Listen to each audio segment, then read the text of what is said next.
A sprint review agenda.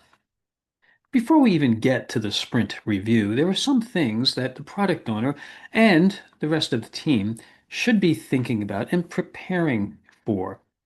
Here are the list of things that I want to make sure we address before we even come in to the sprint review.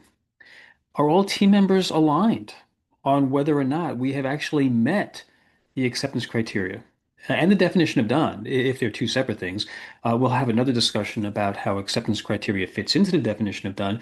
But has there been that validation that these items are complete, they are done for presentation? Are all the team members aligned on whether or not we've achieved the sprint goal? We want a unified, clear message on our position on the sprint goal. Have all the appropriate stakeholders been invited? There might be many stakeholders. I'm looking for primary stakeholders, maybe not every single stakeholder.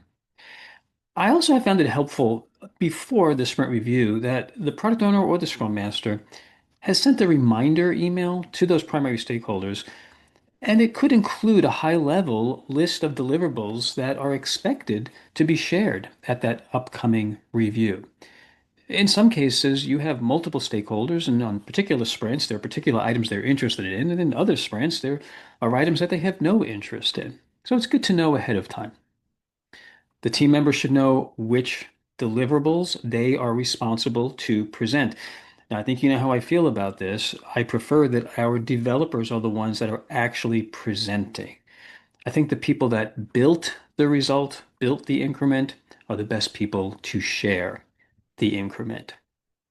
Have all the test scenarios been prepared ahead of time? You don't want to be fumbling there in the sprint review because you haven't prepared test scenarios. And of course, as with any event in Scrum, is the meeting space or the meeting tool been properly prepped for necessary sharing of information? Now, once we come in to the sprint review proper, here are some of the things that I have found to be a reasonable way of moving through that review. It's a very simple agenda. There's really only five main points that we're going to cover. There may be subpoints, but five. So first of all, welcome and introduction and an overview. This is primarily the Scrum Master welcoming and the product owner providing this overview, sharing their overarching vision, the product goal that's currently being focused on, briefly listing the product backlog items requested for this sprint. And it would be helpful if there was also an explanation of the associated sprint goal and whether or not the team actually has met the sprint goal. That would be the first thing I'd want to start off with. Next, we move into the interactive sharing portion of the sprint review. Team members provide, yes, an interactive demonstration. I know that word demonstration has fallen to the wayside, but that's primarily because it's been misused. Yeah, we're sharing what was completed. At that time, you might find it more helpful for the Scrum Master to assist by collecting feedback from the stakeholders as the demonstration proceeds. Next thing, third thing, what are the implications? Specific requests for feedback from all the participants, both on the Scrum team side as well as the stakeholder side, about the implications of what has been discussed in this event.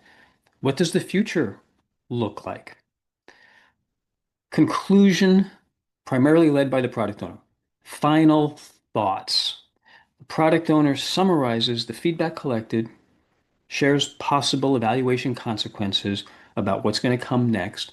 That could include the next sprint, maybe even the next sprints. Now, we always want to keep a prioritized product backlog available, right? So there's always an opportunity to look at the coming sprint, understand what options we have prepared already, and maybe move some things around. And finally, the closing. Right? This is where we just close everything out. If people still want to talk, if they still have questions, we are time boxed. So we may have to have some additional follow-up conversations with stakeholders later. But we're not finished yet. I have something to consider after the review, and that's what I call the post review, the post review. It's a little bit of a burden, but I have found it to be quite helpful. where the product owner or the Scrum Master sends a summary to the primary stakeholders about what was covered and what conclusions were made during that sprint review.